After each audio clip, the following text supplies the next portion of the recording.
Sveiki, draugai. Seniai matėmės. Šiandien aš garaže, sandėly, chuligankių sandėly, nebereikalo. Turime mes grįžus į Edition modeliuką 320. Truputį apie jį bus. Pradėsim jį rinkti. Jisai grįžo, jeigu matėte epizodą, prieš pusę metų kažkur jisai buvo išvežtas buvo išrinktas ir išvežtas dažyti, kažkiek virinosi, visas persidažė išskyrus stogą, susitvarkė tam tikri mazgai ir dabar mes jį turim parsivežę, kaip matote.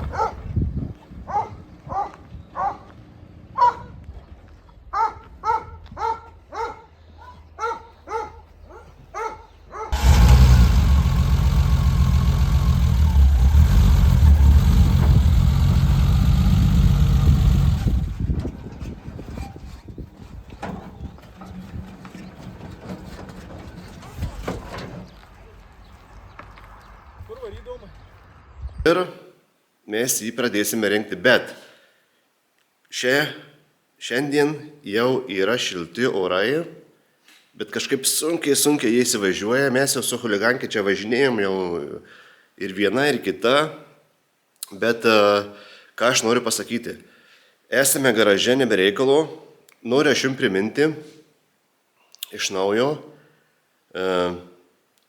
žiūrinčių yra tikrai nemažai, bet mažai kas subscribina.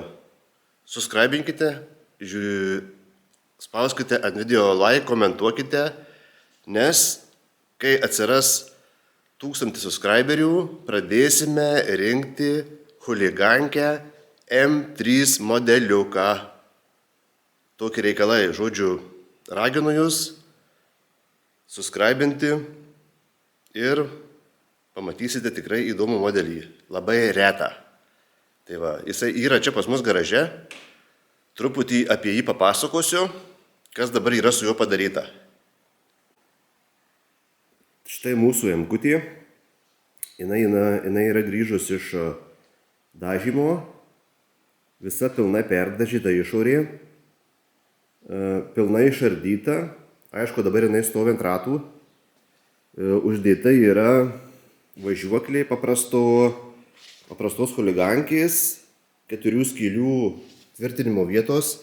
Šiaip M3 būna su 5 skylėm, jeigu kažkas nežinojote. Tai va, tai tokie pradžiai reikalai.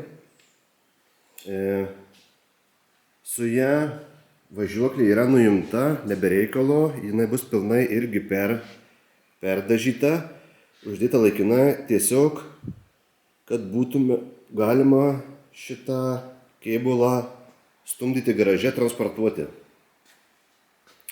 Tai va, čia yra labai daug niuansų su ją, daug labai visokių įdomybių, daug skirtumų nuo paprastos chuligankės, bet apie tai kalbėsime po 1000 subscriberių. Tokie reikalai pradžiai su M3 šiandieną. O toliau parodysiu aš jums jau sandėlį atvarytą mūsų Edition modeliuką, mes jį pradėsim rinkti, bet mums pirmiausia jį reikia išsivaryti iš šito sandėlio į surinkimo cechą vadinamą.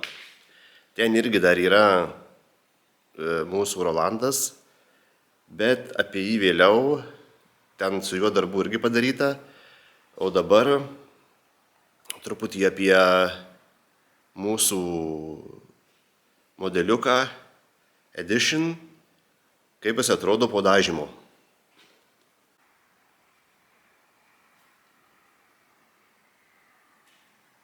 Kaip matote, gal kas ir žiūrėjote arba galite pasižiūrėti, prieš tai jis buvo su spoileriu.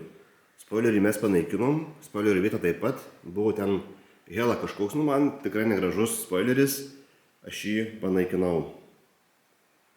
Sunku pamatyti, Čia buvo virinta vadinama kišeniaus vieta. Realiai visų chuligankių jinai būna prapuvus. Žodžiu, viskas sutvarkyta. Su šita vieta jau išspręsta.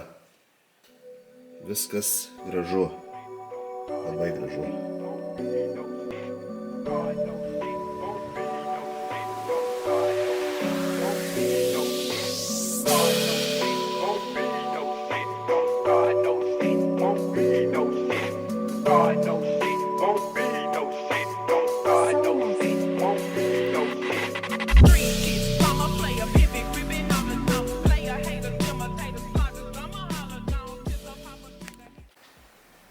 Taip, toliau.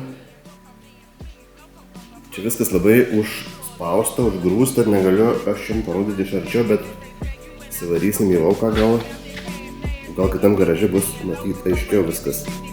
Jisai kuriasi, važiuoja. Aišku, atjungtos šlangos yra visos, bet toli nevažiuosim.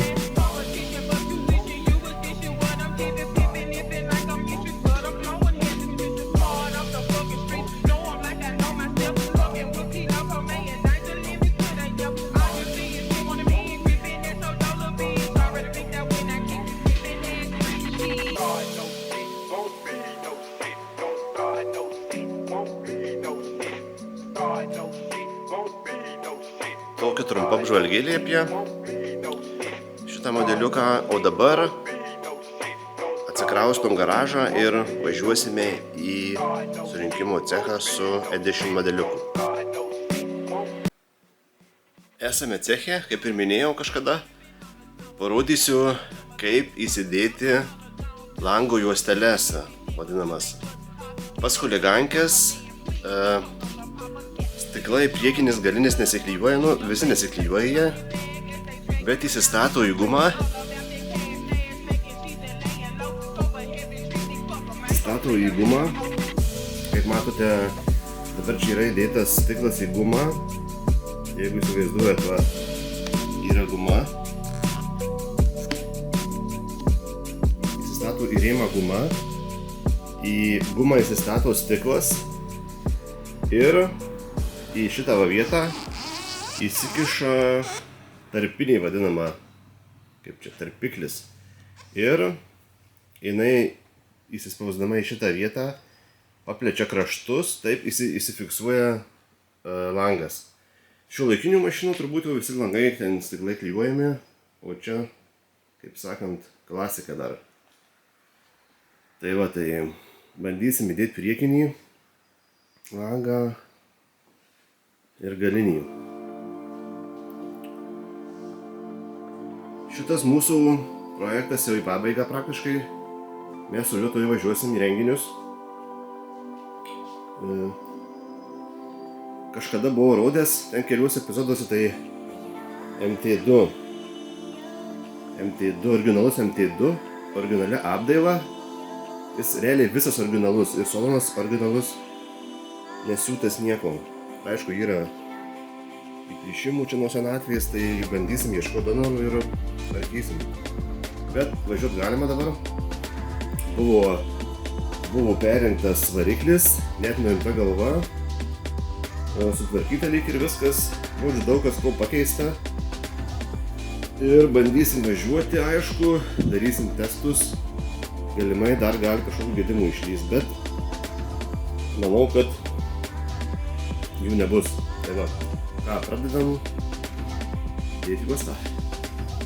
Žiauriai šito darbo nemėgstu, dedant į juostą pakerta pirštus, toks darbas yra, nežinau, toks, kaip pasakyti. Darbas su rezultatais, bet daug rezultatų nesimato, bet pirštus skauda. Tai va, tokie reikalai. Plaunam gumą, parodo įrankius, ką naudosim ir po truputį įdėsim.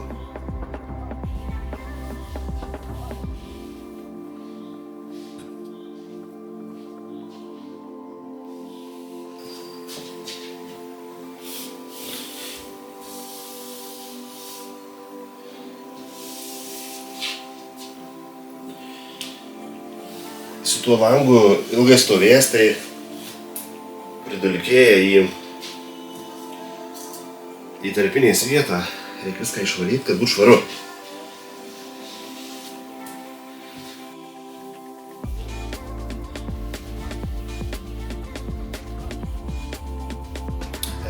Tarpinukę padėjau ant saulės, kad sušiltų ir jinai pasidaro lankstesnė. Kadangi oras leidžia tai padaryti, tai ir padarėme.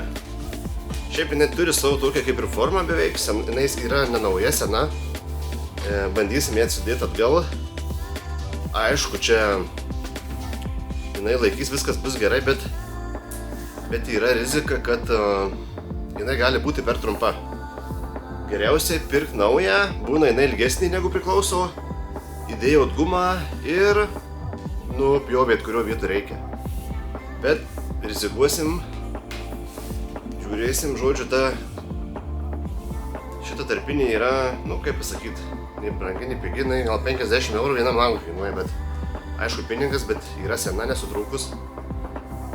Tų vadinamų senesnių siauriostopių, tai jos būna nikeliuotos ir praktiškai nikelis būna nušutęs ir ardant jau jinai visa sutrupa. O juodos šitos gumos visada geros būna, realiai.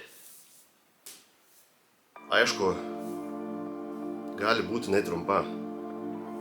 Buvo čia man atvejis, kada aš sudėjau senas tarpines šitas vadinamas ir po pusę metų gal jos susitraukė. Žodžiu, liko plyšiai. Reikia vėl iš naujo dėti, bet dar vis neprisiruošiu psichologiškai. Šitam darbui ir dabar jau ruošiausi psichologiškai gan ilgokai.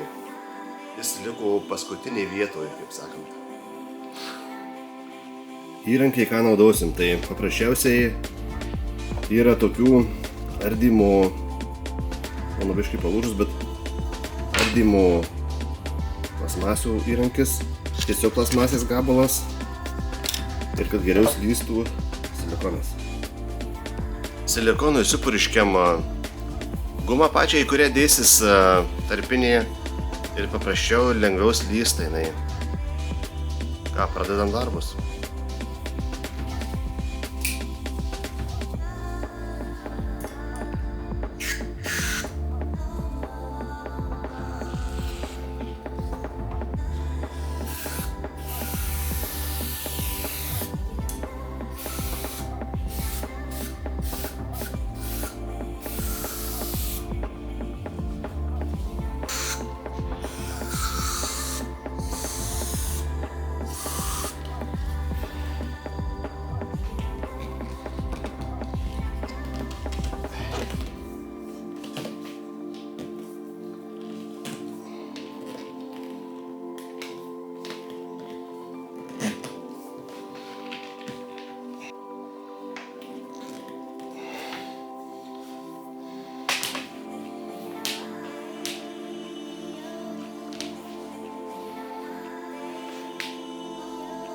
Vieną kraštą gumos verčiam į vieną šoną. Aš bent tai darau, susiverčiu, matau kaip reikia pirštais dirbti, susiverčiu vieną šoną tarpinės, griovelį tą ir tarkim kažkiek čia aš. Aišku, pagrindinių dalykų nepasakiau, kai įsidedat stiklą. Turit labai tiksliai įsicentruoti stiklo vietą, nes kadangi jeigu čia paliksit mažą tarpą, tai langą tiesiog neįsikiš tarpinės arba labai per jėgą grūsit. Jinai gal kažkiek atsistums tas langas, bet labai vargo vakarinį gausiu žodžiu šito tarpinę. Tai sustatyti reikia stiklą įsicentruoti, kad būtų tolygus tarpai visur. Ar toliau vargstam čia. Čia supuriškiau silikonu, čia nieko tokio, kad išėjau per šonus kažką.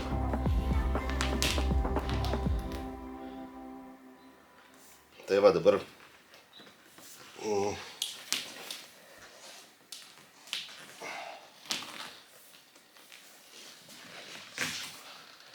kažkiek va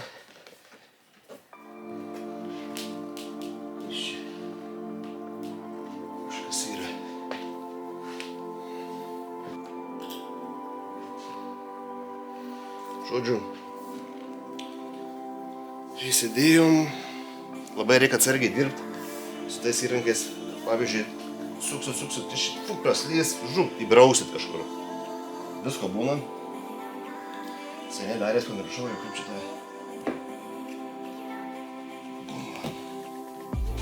Labai nepatogu, kaip šitą šau.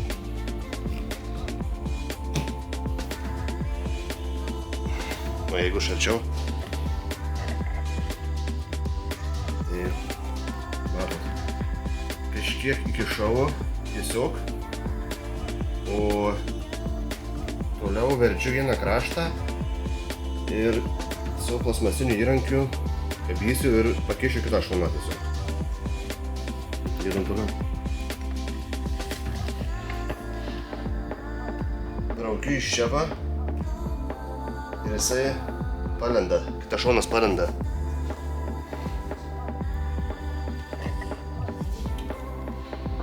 Braukiu čia va ir kitas užkišęs, aišku, ir kitas šonas palenda. Šitaip ir judam. Atpainam visą langą. Ant posūkių būna daugiau reikalų čia. Reikia padirbėti daugiau.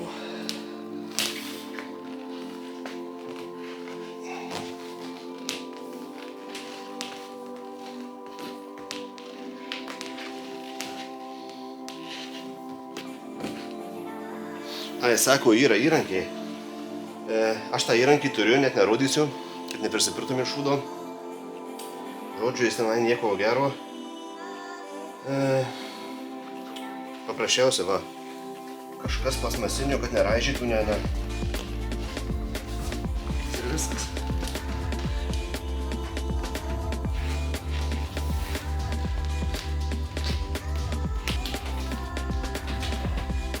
Tai dabar ant posūkio ateisim su antru šonu ir apsiversim į kitą pusę, žodžiu, kitų šonų. Daugiau būna. Pasieksiu dar.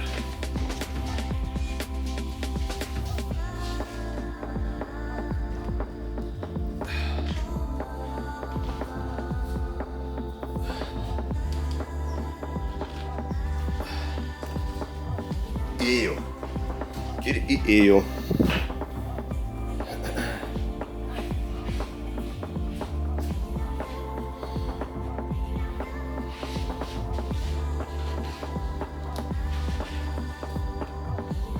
Ir baigėme priekinį stiklą. Kaip ir minėjau, čia yra loterija. Gali neužtekti pačios tarpinės. Tai atspėkite, ar mums užteko ar ne. Čia realiai buvo 8%, kad neužteks. Tai patariu pirkti naują ir vienu kartu užsidėti, tiesiog prikirpti, kurioje vietoje turi būtinai. Bet dar aš čia palieku. Pavažinėsim, nes nuo temperatūrų skirtumų turbūt kažkiek suvaikšto dar jinai. Dar yra tikimybė, kad jinai priartės gal. Nu, bet čia tik tai durniaus svajonė, kaip sakant. Bet tai palieku. Čia daug neužtrukau.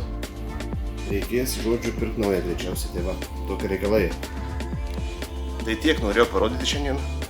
Apie šitą montavimą, žodžiu, bandykit patys, kažkiek gal patarimų iš manęs pasimsit. Ir aišku įrankiai, bet aš jais netikiu, aš turiu jį, nerodysiu. Tiesiog paprastai. Svarbiausia yra išsicentruoti patį stiklą gumoje centre ir kišant iš apačios, geriausia iš apačios kišant tarpinę povaliai apeiti ratu, tiesiog. Naudojant tiesiog plasmasinį įrankį. Anksčiau aš naudodavau banko kortelę, ten nesvarbu, nuolaidų kortelę kažkokią. Įkišat į kraštą, patraukiat, įkrenta. Įkišat, patraukiat, įkrenta. Tokie reikalai. O ką dabar? Pabaigiam galinį langą ir stumiam į garažą Editioną. Yra įrinkimo cechą.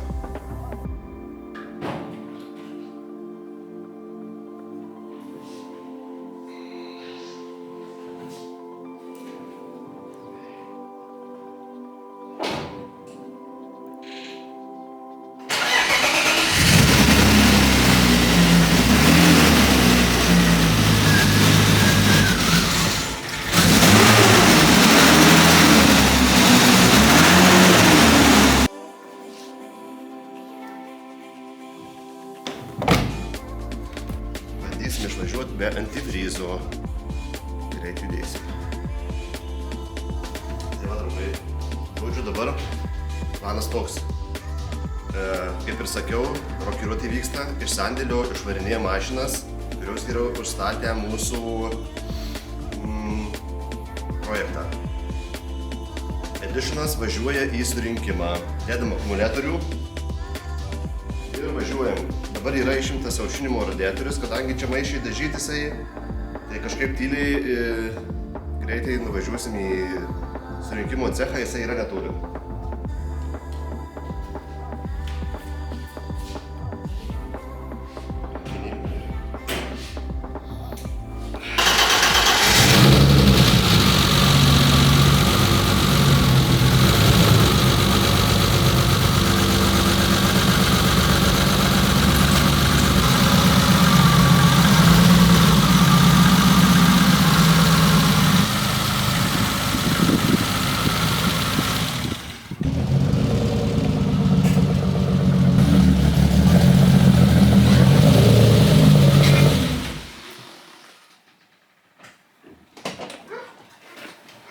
Na ką, atvykome į surinkimo vietą,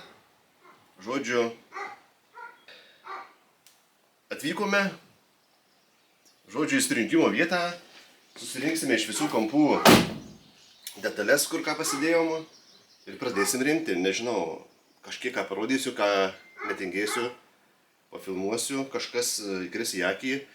Nepamirškite pažiūrėti, yra viena dalis, aš apie jį jau kalbėjęs, prieš tai kaip jis atrodė filmavęs, gal kam bus įdomu palyginti, praeisim dar gal turbūt tas vietas darytas parodysiu, o gal ne, o gal dabar praeisiu, nežinau, matysim. Ką operatorius? Ačiū visiems, kad žiūrite, subscribinkit, nepamirškit, matau, kad daug žiūri, bet nesuscribina, rašykit komentarą, klauskit. Mes jums padėsim. Gerą vakarą.